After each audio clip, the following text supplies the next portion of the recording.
आइए सभी मिलकर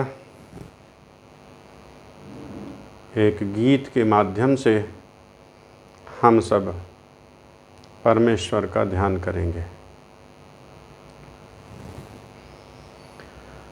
ओम सुख कंद से सच्चिदानंद से याचना है, श्रेय पथ पर चलूं कामना है। ओम सुख कंद से सच्चिदानंद से याचना है, श्रेय पथ पर चलूं कामना है। कृत कर्मों की जब याद आती, आँखें हैं अश्रुधारा बहाती। कृत कर्मों की जब याद आती, आँखें हैं अश्रुधारा बहाती। मन में संताप की घोर अनुताप की वेदना है, श्रेय पथ पर चलूं कामना है। ओम सुख कंद से सच्चिदानंद से याचना है, श्रेय पथ पर चलूं कामना है। पाया नर्तन ना प्रभु प्रार्थना की, कुछ भी ना ईश आराधना की। पाया नर्तन ना प्रभु प्रार्थना की, कुछ भी ना ईश आराधना की। मन में तृष्णा भरी काम मद लोभ की वासना है, श्रेय पथ पर चलूं कामना है। ओम सुख कंद से सच्चिदानंद से याचना है, श्रेय पथ पर चलूं कामना है। ले चलो सत्य पथ पर है सर्व जाता, कुटिल अघ से बचूं सिर नवाता। ले चलो सत्य पथ पर है सर्व जाता, कुटिल अघ से बचूं सिर निवाता। नाथ दो आत्म बल जिससे होवे सफल साधना है, श्रेय पथ पर चलूं कामना है। ओम सुख कंद से सच्चिदानंद से याचना है, श्रेय पथ पर चलूं कामना है। श्रेय पथ पर चलूं कामना है, श्रेय पथ पर चलूं कामना है।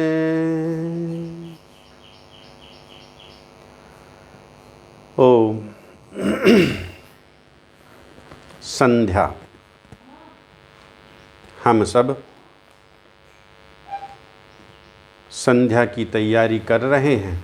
संध्या के निमित्त हम बैठे हैं, उपासना के निमित्त बैठे हैं, परमेश्वर का भली भांति ध्यान करने के निमित्त बैठे हैं। संध्यायन्ति संध्यायते वा परब्रह्म यस्याम सा संध्या। जिससे परमेश्वर का भली भांति ध्यान किया जाए उसका नाम संध्या है। अब परमेश्वर का ध्यान करने के लिए, भली भांति उसकी उपासना करने के लिए हमें किन किन चीज़ों का ध्यान रखना है, किन किन बातों का ध्यान रखना है। मैंने ग्रुप में यह पुस्तक भेजी है, सभी के पास पहुंच गई होगी। आर्ष कर्म विधि, इसके पृष्ठ संख्या 10 पर अथ उपासना, यहाँ से उपासना प्रारंभ होती है। एक एक स्टेप को इसमें समझाया गया है कि उपासना की तैयारी हम किस प्रकार करते हैं, परमेश्वर का भली भांति ध्यान हम किस प्रकार करते हैं।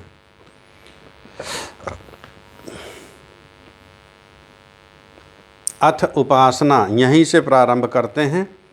गृह में अथवा बाहर भी एकांत, रुचिकर, उपद्रव रहित, वायु के आवागमन से युक्त स्थान में कुश, कंबल आदि का आसन बिछाकर पद्मासन, अर्ध पद्मासन, स्वस्तिकासन, जिसमें सुखपूर्वक दीर्घ काल तक बैठा जा सके, बैठें। इसमें रीढ़ की हड्डी एवं गर्दन सीधी रखें। दृष्टि सामने रहे परंतु आंखें बंद रहें। शरीर से हिलना डुलना ना हो। हाथ को घुटनों पर व्यवस्थित रखें। ये उपासना का प्रथम चरण जो हमने तैयारी की है। अपने घर में, हम घर में भी उपासना कर सकते हैं अथवा बाहर जाकर हम पार्क आदि में उपासना कर सकते हैं।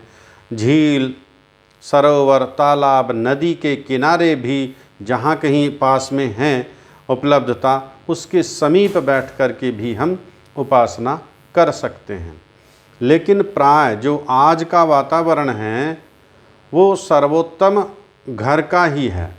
यदि आप पार्क में भी जाओगे उपासना करने के लिए तो वहाँ पर मच्छर इतना है कि आपको बैठने ही नहीं देगा।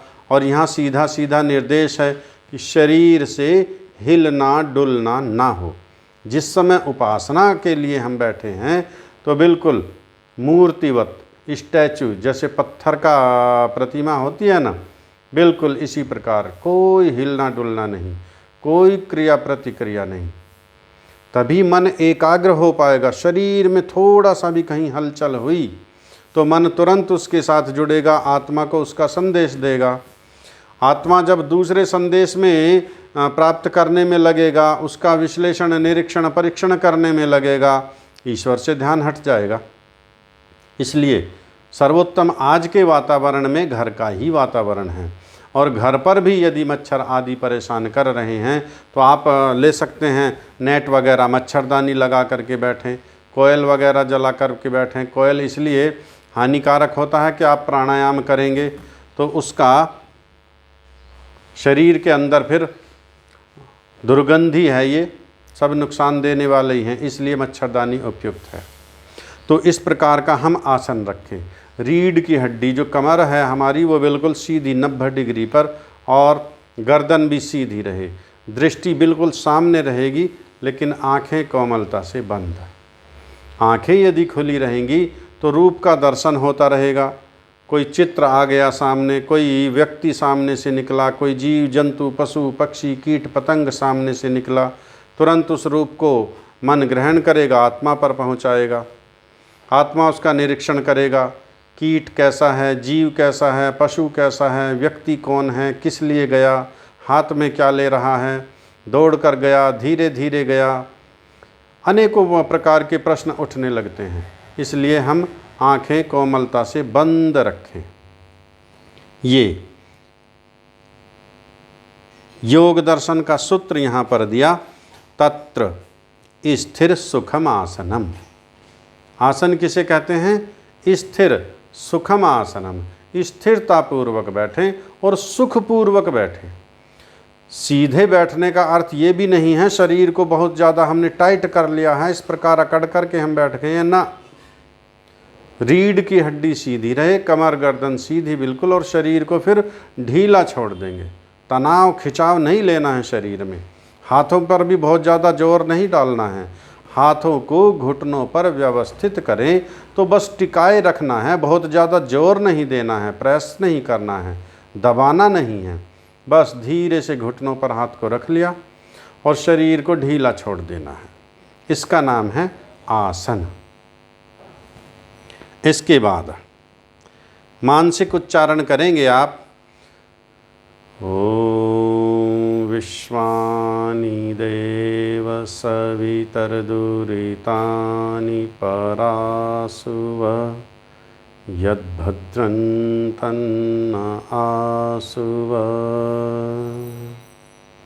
संभव हो तो मंत्र के साथ साथ हम भाव ले सकते हैं, उच्चारण कर सकते हैं, और यदि कंठस्थ नहीं है तो कोई बात नहीं है।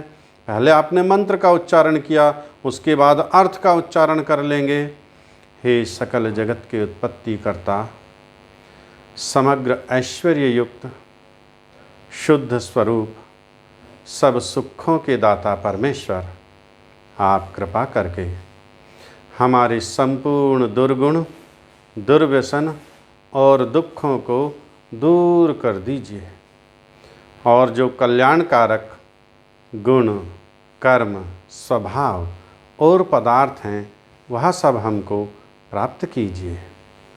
हे परमेश्वर, मैं इस काल में आपकी उपासना के निमित्त बैठा हूँ। हे परमेश्वर, मेरी रक्षा कीजिए, मेरी सहायता कीजिए प्रभु, मुझे शक्ति दीजिए, सामर्थ्य दीजिए। आपकी प्रेरणा, आपकी शक्ति, आपकी सहायता से ही मैं यह आसन सिद्ध कर पाऊँगा, आपकी उपासना कर पाऊँगा। ऐसी भावना आप बनाइए, परमेश्वर का ध्यान कीजिए। तब आगे चलते हैं विवेक वैराग्य। उपासना के पूर्व यह अनिवार्य है, विवेक और वैराग्य। विवेक का अर्थ है ज्ञान।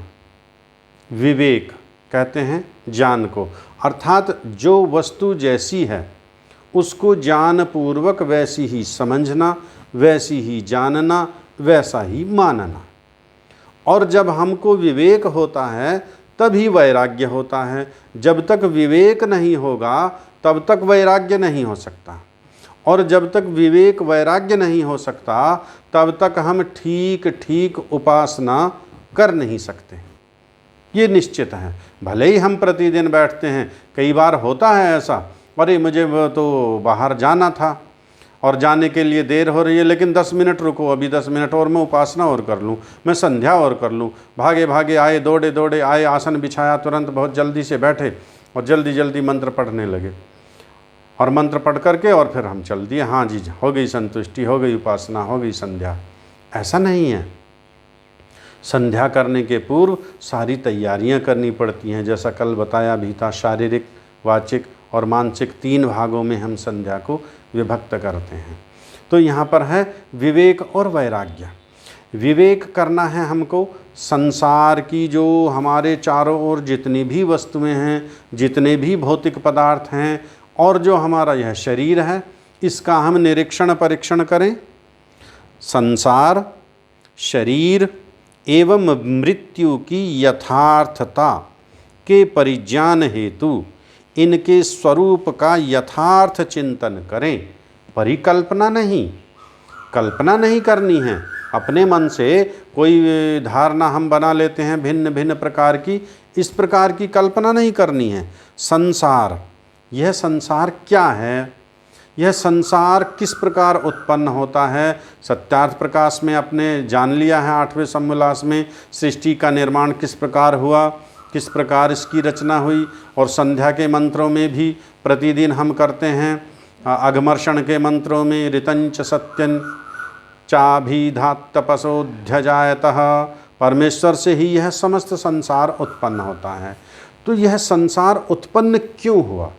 क्या यह संसार सदा रहने वाला है? हमारा यह शरीर क्या सदा रहने वाला है? यह शरीर मुझे क्यों मिला?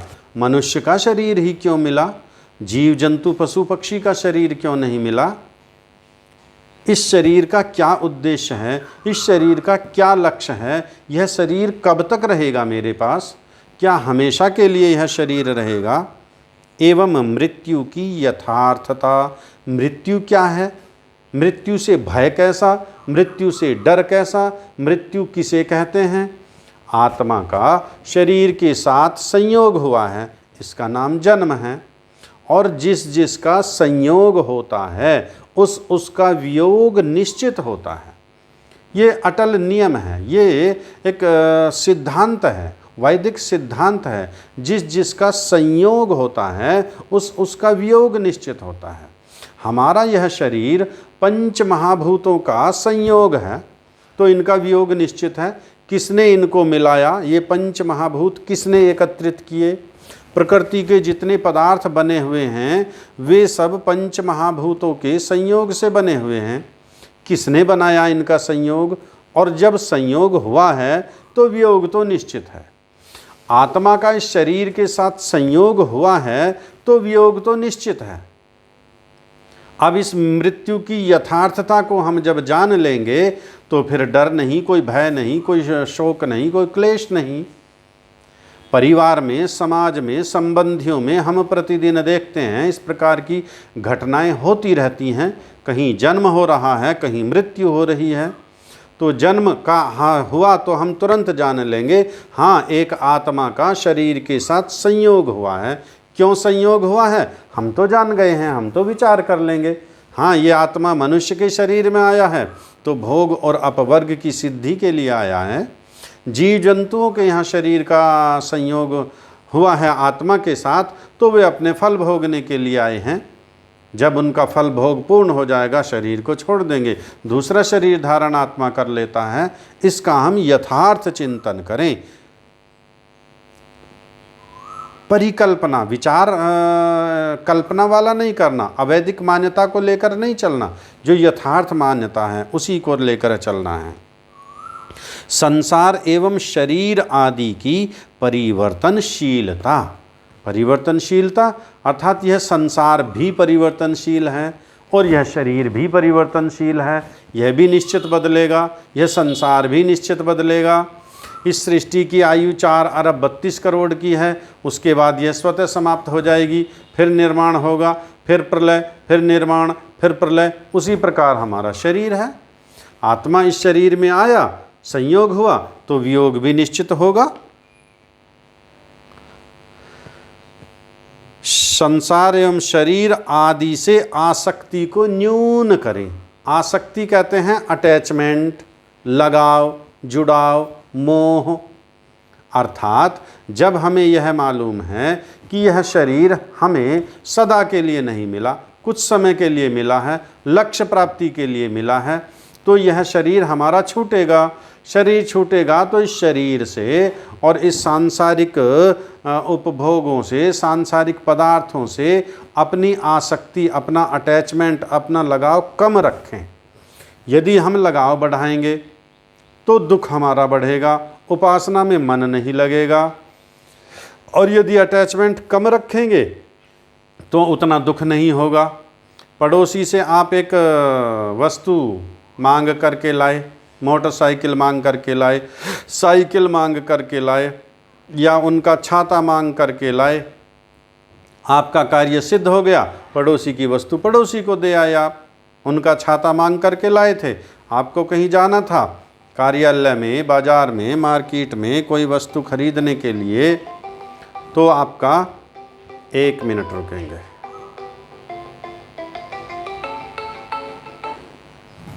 हाँ जी, नमस्ते जी। ठीक है जी, ठीक है। अब बाजार गए हम सामान लेने के लिए, बारिश हो रही थी, पड़ोसी का छाता ले करके हम गए, काम हमारा हो गया, पड़ोसी का छाता पड़ोसी को दे दिया। कोई आसक्ति नहीं, कोई अटैचमेंट नहीं, कोई लगाव नहीं, क्योंकि हम जानते थे वह वस्तु हमारी है ही नहीं। इसी प्रकार इस शरीर से भी आसक्ति को कम करना है। यह शरीर हमेशा नहीं रहना है, ये संसार के पदार्थ हमेशा नहीं रहने हैं, ये सब परिवर्तनशील है। और जो जो परिवर्तनशील पदार्थ हैं उन परिवर्तनशील पदार्थों में स्थायी सुख नहीं होता। हमें चाहिए परमानेंट सुख, उसके लिए हम उपासना करने के लिए बैठे हैं, उसके लिए हम परमेश्वर से प्रार्थना कर रहे हैं। अपरिवर्तनीय तथा अविनाशी तत्व का चिंतन करते हुए उसकी प्राप्ति हेतु उपाय करें। ये शरीर तो मिल गया, परिवर्तनशील है। संसार के जितने पदार्थ हम प्राप्त करते हैं परिवर्तनशील हैं। धन, संपत्ति, मान, पद, प्रतिष्ठा, मकान, गाड़ी, दुकान, फ्लैट, जितने भी हैं सब परिवर्तनशील हैं, सदा नहीं रहने वाला है कुछ भी। ऐसा क्या तत्व है जो अपरिवर्तनशील है, जो बदलता ही नहीं है, जो सदा रहने वाला है, उसका हम चिंतन करें। तो तीन पदार्थ अनादि हैं, ईश्वर, जीव और प्रकृति। प्रकृति भी सदा रहने वाला है, लेकिन उसका हमें करना क्या है, उसमें तो आनंद ही नहीं है। हम स्वयं का चिंतन करें। आत्मा सदैव रहने वाला है, यह चेतन है, और परमात्मा सदैव रहने वाला है, वह चेतन है और वह आनंद स्वरूप है। आनंद कहाँ है? परमेश्वर के पास। वह सदा रहने वाला है, वह कभी परिवर्तन नहीं होने वाला। हमारा आत्मा भी सदैव रहने वाला है, इस शरीर में रहे, अन्य शरीर में रहे या शरीर रहित रहे, रहेगा तो हमेशा। मुक्ति में रहे, प्रलय में, सुसुप्ति में रहे और सृष्टि काल में किसी न किसी शरीर में रहे, रहेगा हमेशा। यह भी कभी नष्ट नहीं होने वाला। इन चीज़ों का हम विश्लेषण करें, आत्मनिरीक्षण करें, परमात्मा का चिंतन करें कि यह परिवर्तनशील पदार्थ है, इसकी प्राप्ति का उपाय क्या है, ये हम सब सोचें।